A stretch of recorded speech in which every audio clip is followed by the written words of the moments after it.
Before we get into this, I have to say, I was telling Justin this off air. Washington Post actually published this story about Facebook. You saw this. I saw that. I noticed I was going to say something about it, and then they corrected the record. They did. So there was a tweet that said, it had the little headline, and it said that Facebook bans far-right activists like Louis Farrakhan. Ah, yes, extreme Republican.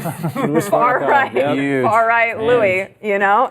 So they said that, and then they went back and I guess corrected it later. And then they corrected it to hate groups. So it's like it's... Did they? Okay, I thought it was extremists. There's extreme hate groups and right-wingers, but there's no spectrum that can encompass left-wingers. No, of course not. Yeah, you can't, so Louis Farrakhan's not part of he's just adrift. Yeah, okay, so Justin, so they have banned, poor Alex Jones. I know, I know, we don't sympathize enough with Alex Jones, I think. I think the most amazing part of this whole story is that it wasn't just the individuals, it was also any Facebook groups that they're associated with, including their, like in Alex Jones' case, InfoWars, his media company.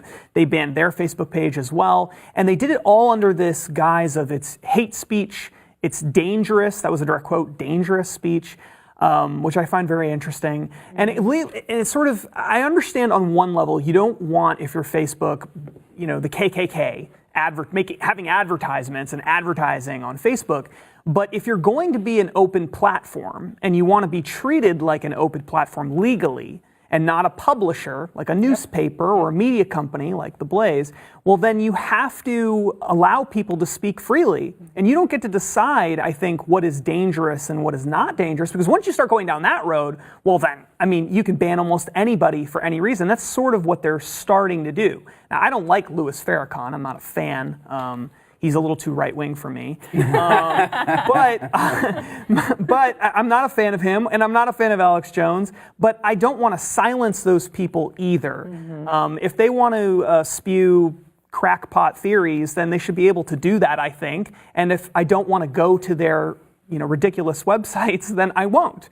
I don't think that there's anything particularly dangerous about allowing people to speak and allowing other people to say, you know what, I don't really like what they're saying, I'm going to stay away from that. I think maybe what's dangerous is allowing people to believe that reading something, that speech could be somehow harmful to society. Yeah, and I think this is also a problem with conservatives in the way we react to this stuff. First of all, I completely not only reject that Louis Farrakhan is right-wing, but also that Alex Jones is right-wing. Yes. He's not even remotely close to anything that I would ever consider to be right-wing.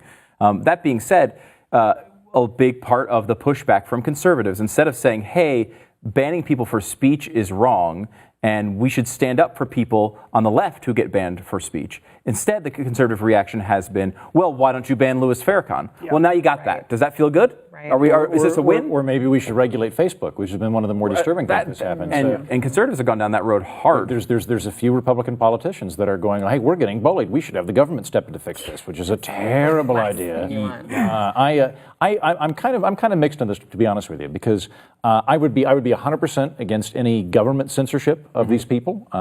You can be a raving psychopath as long as you're not actually breaking the law by inciting violence or by committing libel or whatever it is.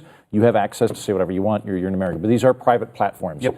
If I had Andrew Heaton the platform, I would kick off Alex Jones, because he's basically the thing for me that would get him kicked off is that he did intentionally try and get people to follow around Sandy Hook parents that had been, they lost a kid and he's claiming it's a hoax, and these people are stalked by Alex Jones fans and that kind of thing. So I do think there's eventually an electric fence that's there. I think he crossed it. What bothers me more is if it's a vague kind of anti-free speech culture that's pervasive. I think that's what you were alluding to a point. It's just kind of, we don't really like them. I think it's okay to have practices in place to knock people out, but I think it becomes more problematic if it's just we're not going to let people we dislike on the platform. Yeah, I think that you are potentially drawing a line between publisher and platform there. What is, because I don't actually know that difference. Yeah, so there's federal law actually says that platforms are exempt from being held liable for things that are said deliberately, that are deliberately false statements. And that makes sense. Like, for instance,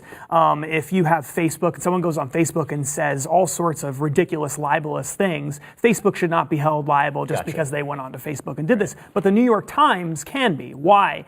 Because the New York Times is not an open platform. It's a publisher, and they're making decisions about who they're going to allow on and who they're not. And by making those decisions, they now become responsible for what those people say if they say something libelous. And so if Facebook starts saying, well, we're going to start making decisions about what kind of speech we want on our platform, well, now you're starting to cross into publisher territory. And once you start going down that road, well, now you have to be responsible for the voices you do allow on your platform, just like the New York Times does, or just like the Blaze Media. The Blaze has essentially implemented what you were talking about, right? Like we own, theblaze.com, and we've banned Alex Jones. Doesn't write for us at all, right? Mm-hmm. That's okay. That's what a publisher does. But if you want the legal protections of platform status, and then you're banning people's whose opinions you don't like, I get it. I get there is some line there. Harassment is a big part of that, and I know you mentioned that.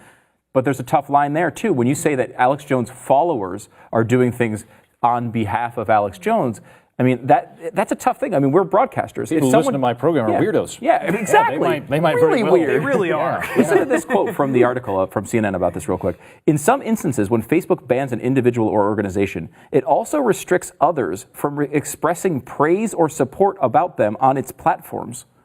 Like, that is... Wow. I mean, so you can't even go on and say, I think Alex Jones is great.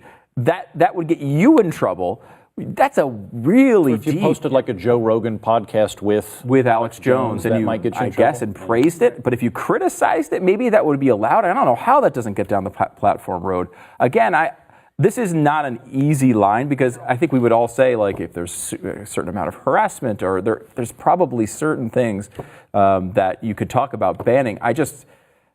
I would always want to err on freedom here. Freedom of speech is the place to err. And again, I mean, Alex Jones' followers made the decision to go and, stalk whoever. So why?